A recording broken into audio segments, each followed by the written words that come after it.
Frederick Douglass is not my real name. A fugitive slave. What year I was born, I do not know. My mother and I were separated when I was still too young to know her as my mother. As a child, I knew indescribable hunger. I remember fighting with yard dogs for scraps of food, thrown away as garbage. I've often been utterly astonished to hear persons who speak of the singing of the slave as evidence of his contentment and happiness. This is a terrible mistake.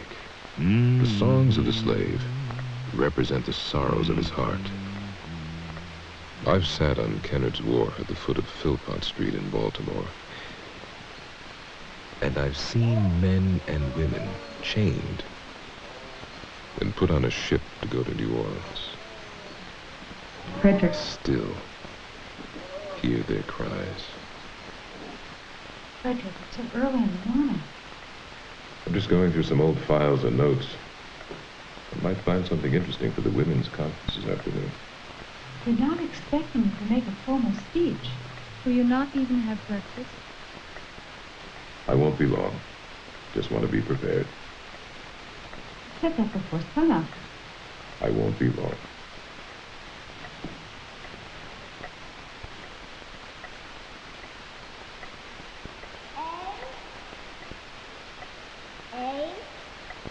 A-B-C. Very good, Fred. Go on. G-H-I-J-K.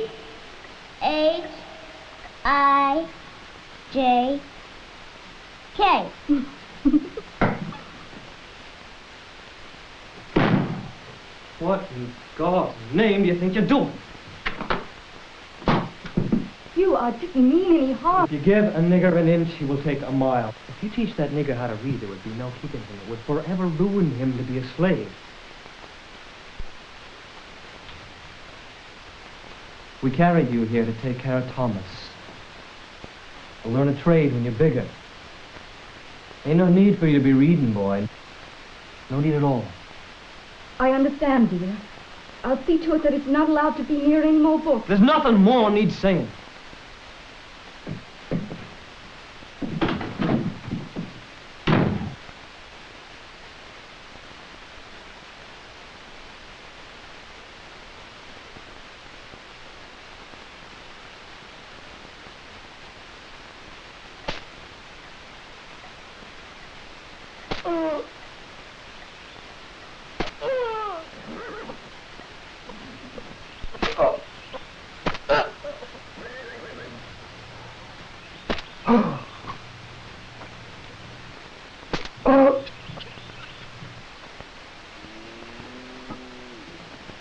I have little hope in the freedom of the slave by peaceful means.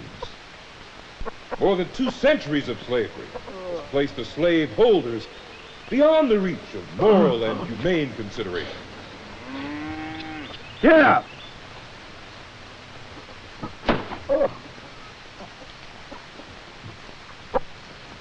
The only penetrable point of a tyrant is fear of death. So you mean to resist me, a scoundrel? Yes, sir. Power concedes nothing without a demand. It never did, and it never will. The limits of tyrants are prescribed by the endurance of those whom they oppress. Anna, I shall not marry you as a slave. Then I reckon you should go up north. Words come easily. If I'm caught this time, Lord knows what might happen. But you off the plantation now, Fred.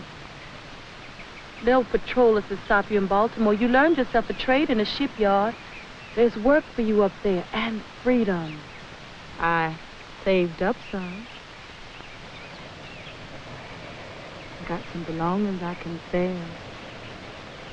Enough for the New York train. Anna.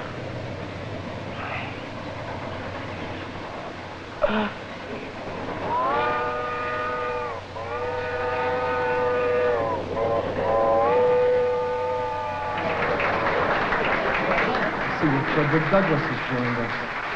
Please, come up and share your thoughts with us. Mr. Coffin, I'm not very used to speaking like this. Just speak, Fred. What's the matter? Frederick Douglass is not my real name. I'm a fugitive slave. What year I was born, I do not know. My mother and I were separated when I was still too young. I resolved then that whatever power I had should be devoted to the freeing of my race. My friends, have we been listening to a thing, a piece of property, or to a man? Will you allow this man to be carried back into slavery? We'll get him started here in Massachusetts until he becomes accustomed to traveling and speaking. Mr. Douglass. I don't believe you've met Mr. Garrison. I'm honored, sir. I was deeply moved by your address. You have a great gift, Mr. Douglass. Thank you, Mr. Garrison. You say you never had any formal schooling? No, sir. Not even after you escaped? No, sir. I've been teaching myself ever since I was a youngster. Amazing. Impressive. It really is. Mr. Douglass, Mr. Collins and Mr. Raymond and I were just discussing your becoming an agent for the society. Traveling as a lecturer, if you will. Mr. Garrison, I've hardly the ability to speak. Oh, nonsense. You speak with full conviction and authority. If there is no struggle, there is no progress. The struggle may be a moral, or it may be a physical. Within or without the Union, slavery must fall.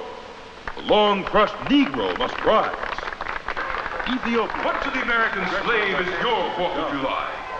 There's not a nation on the earth guilty of practices more shocking and bloody than are the people of the United States at this very hour. Kill the nigger! Fred, no, Fred! No, Senator Calhoun. No! Slavery cannot last. Melancholy as the truth may be to the dealers in human flesh. No constitutional change. No legislative enactments. No human contract nor grievance can save the accursed system of human bondage from the death and decay to which God and nature have doomed it. Bravo! Bravo!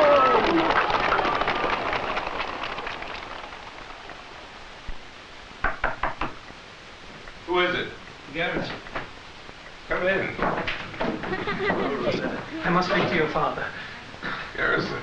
Sorry to disturb you like this. I should have known it. The very thing we were afraid of has happened. But we never dreamed the reaction would be this great. Your book, my dear fellow. You've named your masters. You've marked yourself for the fugitive catchers, my dear man. I had no choice. My effectiveness as a speaker was diminished. The enemies of our cause claim that I'm a fraud, that no slave could be so literate. You've talked of taking our message to Great Britain. Yes.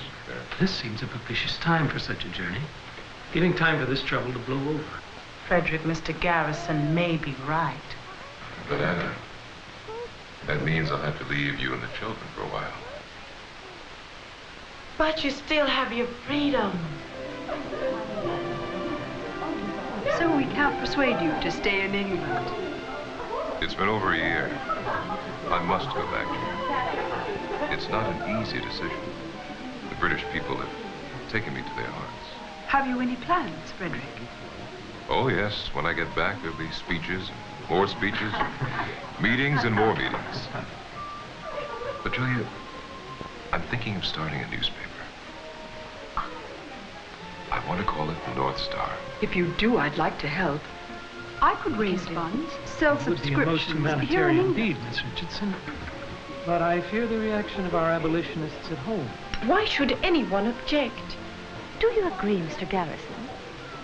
But let's speak to Mr. Douglass. The more that's known about slavery, the better. Don't you agree, Frederick? Frederick, my sister and I have hired an agent who has been in contact with you all. He is willing to sell you. Sell? To you? Well, as soon as the transaction is completed, we can give you your freedom.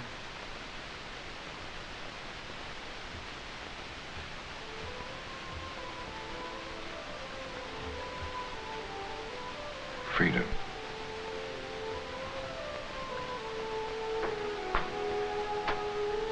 Freedom.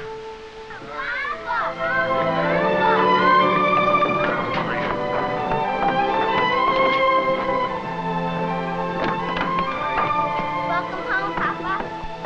Hey, Rosetta. Mama.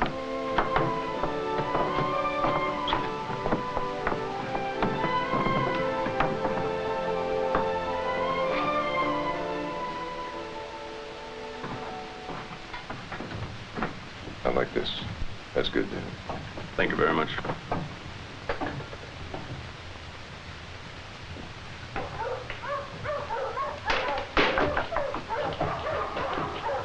Rosetta!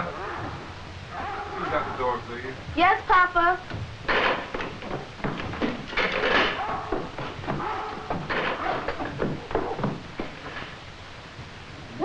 Papa, it's Mrs. Tubman. Harriet! Oh, my goodness. So good to see you. Frederick. Rosetta, lock the door. Ooh, a warm stove is sure a welcome sight. Harriet, this is my friend from England, Julia Griffiths. She's been helping to straighten out the paper's financing. I'm so honored, Mrs. Tubman. I've heard so much about you. Even in England, your work is known. I'm just an old lady that loves doing a lot of walking in the great outdoors.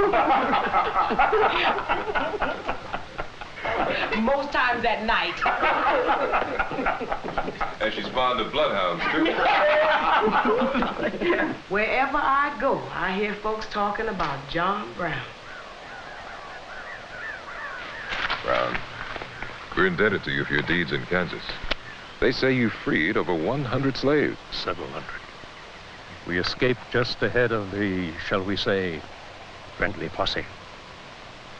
Douglas, my words are for your ears only. What do you mean by that? I intend to seize Harper's Ferry. I want you at my side.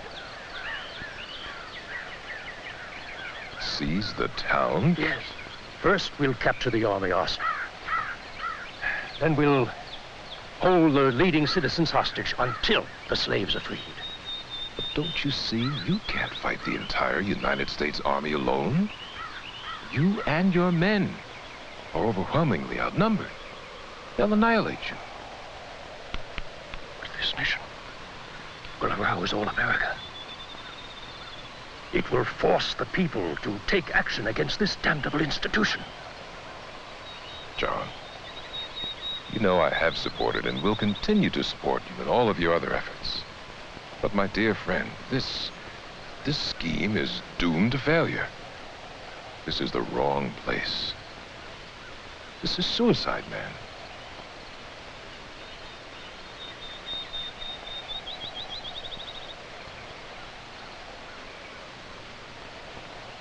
Whether we live, die, this deed must be done. Shields, for the love of God. Mr. Douglas, I believe I'll go with the old man.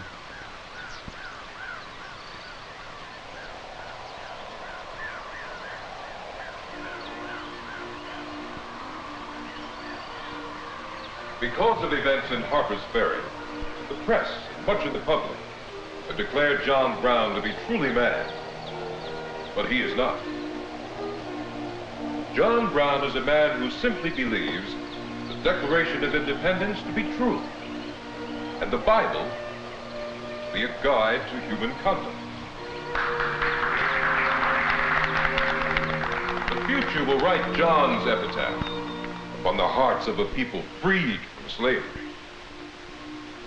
Like Samson, he laid his hands upon the pillars of this great national temple of cruelty and blood. And when he fell, that temple began to crumble to its final doom.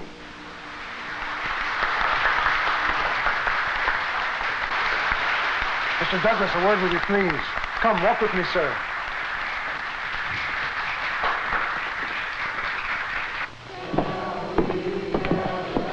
My name is Hearn.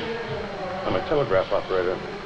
I have in my pocket a wire that just came for the United States Marshal. It orders him to place you under arrest. Arrest? What are the charges? Conspiracy and accessory before the fact of murder. They plan to extradite you to Virginia to stand trial with John Brown. But... Mr. Douglas, I am a friend of your cause. I know that Virginia justice will surely see you go to the gallows. I'll hang on to this message until you're safely out of town. I have to leave for Britain next month. It's been planned for some time. Mr. Douglas, go at once.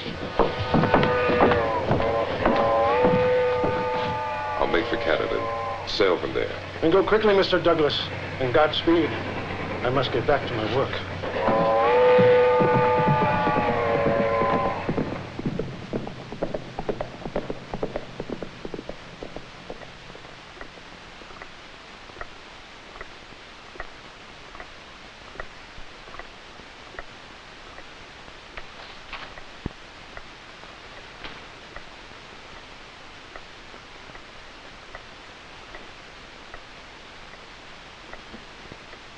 Frederick, the women on the council know you've been fighting their cause for nearly half a century. Yes. It's the men I'm trying to reach at that meeting. Many of them still aren't convinced. Women must have the right to vote. Really think you can change their minds? Perhaps. I believe I've changed a few in my time. Oh, Frederick.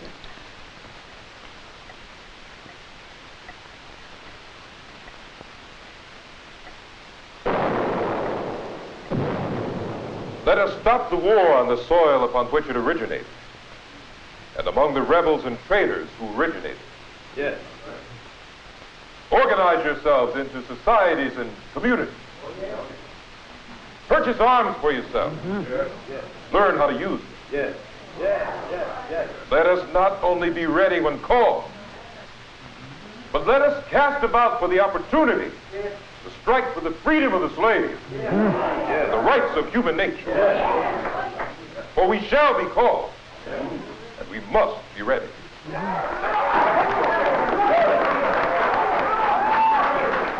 Thank you. Thank you, sir, for consenting to this visit. Mr. Douglas, your reputation precedes you. We appreciate your efforts in recruiting so many Negro troops. Now, tell me your concern.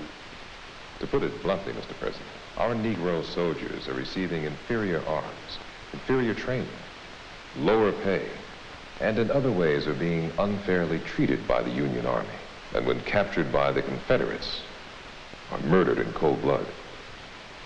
Mr. President, the Negro soldier is willing to fight and die in this great war.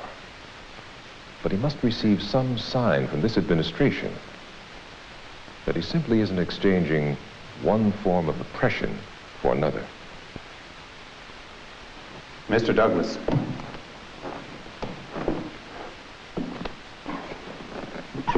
If this administration goes too far, we will bring down upon ourselves all of the hatred that is felt toward the Negro. This would greatly hinder our ability to successfully conclude this war. For we, both of us, have much to gain in this regard. Let us pray that this family is never separated again. But what happens now, Papa? Now that our people are free? There are papers that supposedly set us free, Louis. But in my heart, I fear the danger that the victory that you and Charles and 170,000 other black men fought to gain will be lost. But Papa, President Johnson says that... I fear Andrew Johnson is no friend of the Negro people. Frederick,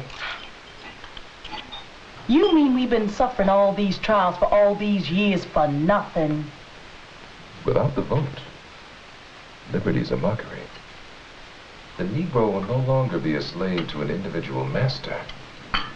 He will be a slave to society and at the mercy of the mob. It is the spirit of hate, spirit of murder, spirit that would burn a family in their beds. But one thing I know, and that is, there is no middle ground for us.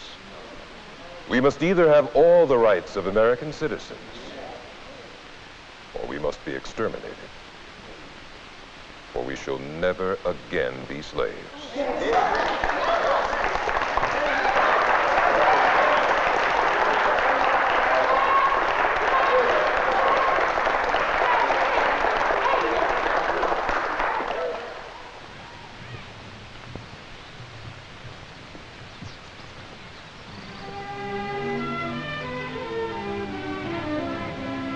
Do you like it, Anna? It's beautiful. Maybe a mite too grand.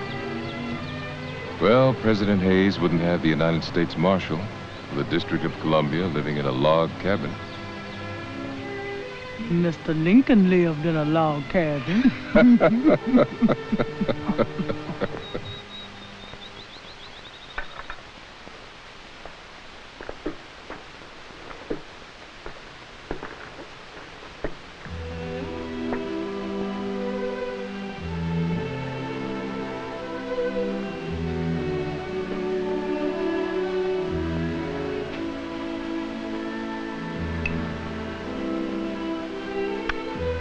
How do you feel?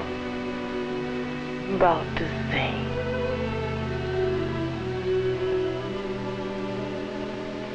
What's wrong, Papa? Nothing, my dear. Everything's fine.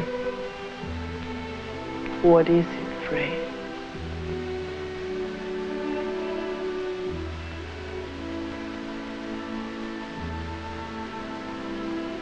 I met with President Garfield today. First, he thanked me for supporting the party. And then he informed me I'm no longer the United States Marshal.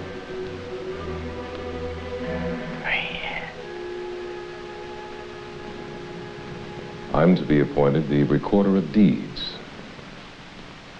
Glorified clerk. Lincoln never took a step backward, but every administration since has.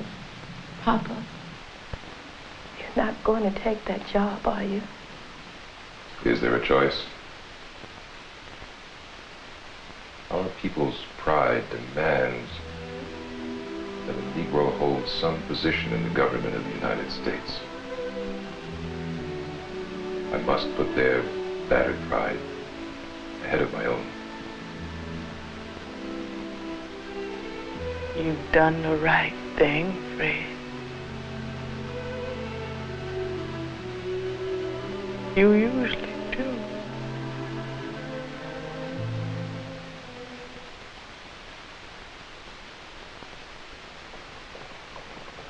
Papa.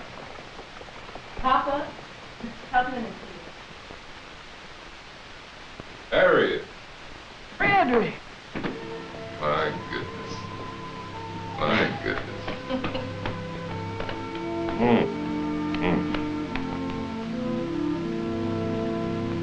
What a pleasant surprise.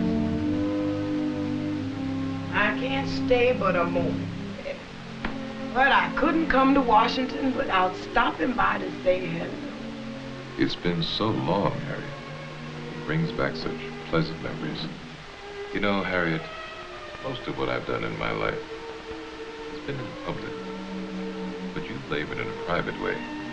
I've had the applause of the crowds, while your greater deeds have been known by only a few trembling, scared, footsore bondsmen. Midnight sky and silent stars, witnesses to your heroism. Old age sure ain't tarnished that silver tongue of yours.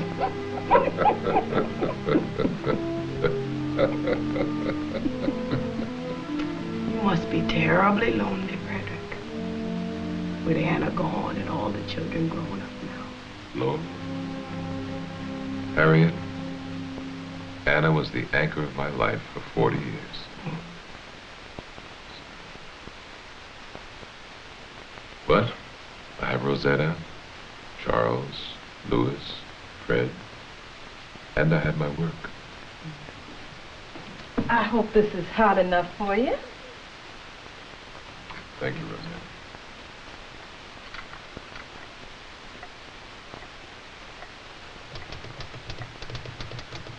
Miss Fitz, Yes, Mr. Douglas? do you have the file on the Ramsey properties? I'll get it.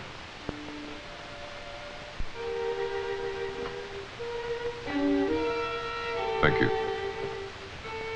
Miss Fitz, Yes, Mr. Douglas. I understand you enjoy bars, is that so? Very much, Mr. Douglas. Perhaps you wouldn't mind accompanying me to the concert tonight. I'd be happy to. But I'll have to get back to my correspondence.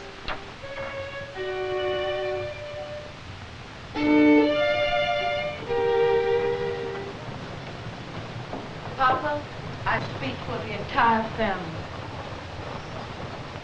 How could you do such a terrible thing?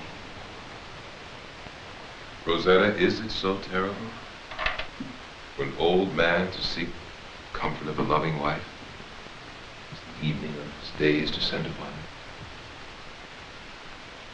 But you are not just anybody, Papa. You are the leader of our people. What kind of example is this? If you insist on marrying at your age, why turn your back on our women to marry this hussy? That's nonsense, Rosetta. Black or white, male or female. We all have the right to follow the convictions of our hearts. If I were not to marry Helen simply because she happens to be white, go to my grave a self-accused and self-convicted moral coward. Rosetta, please, don't desert me. Oh, Papa, really? Rosetta, please.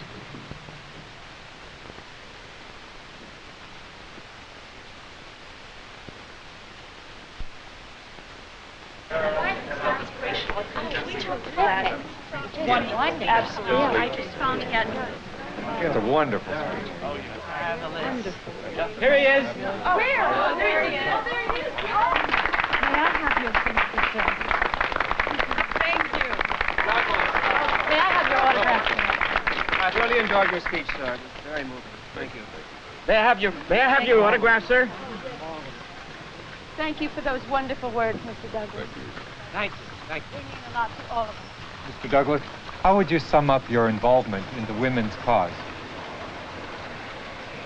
When I ran away from slavery, it was for myself. When I advocated emancipation, it was for my people. But when I stood up for the rights of women, self was out of the question. And I found a little nobility in the act. Well said.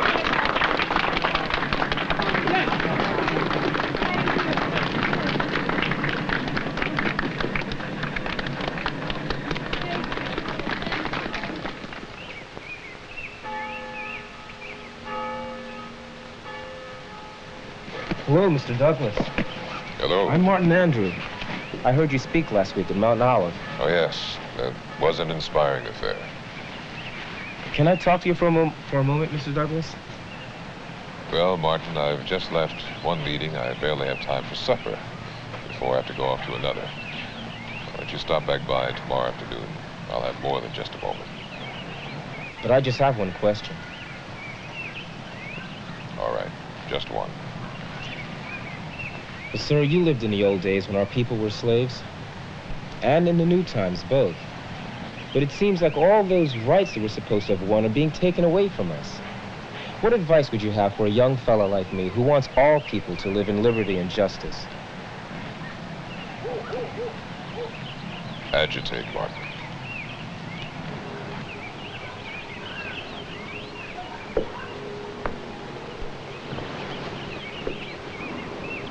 Agitate. Agitate.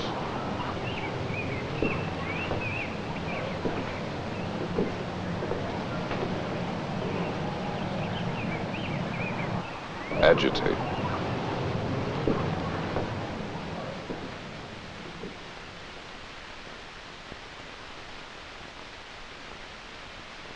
If there is no struggle, there's no progress. The struggle may be a moral, or it may be a physical one. And it may be both moral and physical, but it must be a struggle. Power concedes nothing without a demand. I had little hope in the freedom of the slave by peaceful means. The limits of time are prescribed by the endurance place the slave holder. Why did you invite me here to speak on this occasion? To mock me?